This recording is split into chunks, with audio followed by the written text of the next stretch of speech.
Howdy folks, I'm the Roleplay Gamer and I like to party. Welcome to another This Is Not a Review. Today we're taking a look at Cross of the Dutchman from Triangle Studios. Cross of the Dutchman is a top-down action game set in 16th century Frisia. You play as the historical figure Pierre Gerlof Donia, trying to free his homeland from the invading Saxons.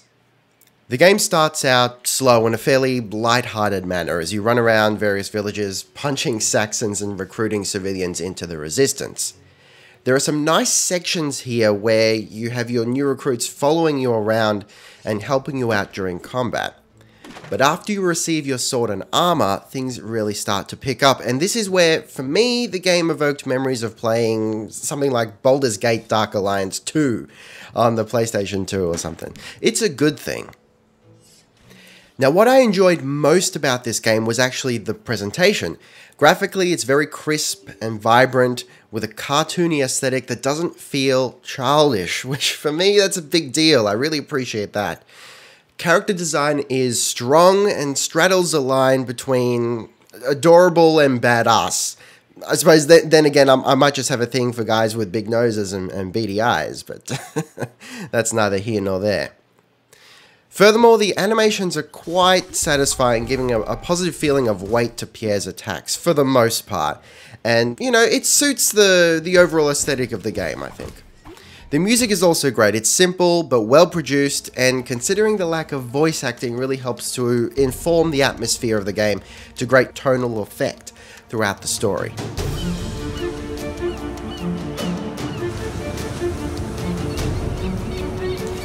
Now, where it disappoints, unfortunately, is in the gameplay and in a couple of annoying bugs. Combat is very simple, and while you do get the option to purchase stamina bar based power attacks, there's nothing really there that changes the way you play the game. There's the occasional stealth section thrown in there too, which at first felt like a refreshing change of pace. However, instant death scenarios and huge gaps between checkpoints in some of these sections almost had me pulling my hair out halfway through the game. The biggest problem for me, however, was the bugged keyboard and mouse control. Attempting to use the mouse for movement had Pierre constantly running to the top left corner of the screen. While I was able to get the game working without much of a problem using a controller, I was still unable to view the in-game map at all due to this keyboard and mouse issue. The devs have assured me that this is an uncommon issue and will be fixed by the time the game is released regardless, but just be aware that there is a chance you might be forced to use a controller to play the game. It's also worth mentioning that Kluger over at the Gaming Emporium didn't have any input issues like this at all. What you need to know. While the game looks like an action RPG, it's very linear and light on RPG elements. The game took around 4 hours for me to complete. Cross of the Dutchman is the result of a failed Kickstarter campaign. Initially, many more features and game modes were planned, but didn't make it into the final game due to a lack of funding. I enjoyed my short time with the game, and I'm looking forward to seeing where Triangle Studios takes this concept in the future.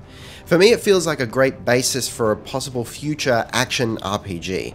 Throw in some combat variety, upgradable skills with decent build diversity, and some mad loot, and you've potentially got yourself a very compelling experience. As it stands, is a presentation of Cross of the Dutchman enough to carry the game? For me, not entirely. But that's going to be up to you and your sensibilities. Cross of the Dutchman will be available on Steam and Green Man Gaming from the 10th of September. Thank you for watching. Make sure you like, subscribe, and comment, and scurry on over to my man Kluger's channel to check out his own review of Cross of the Dutchman. Be excellent to each other, and I'll see you next time. Roleplay Gamer, out.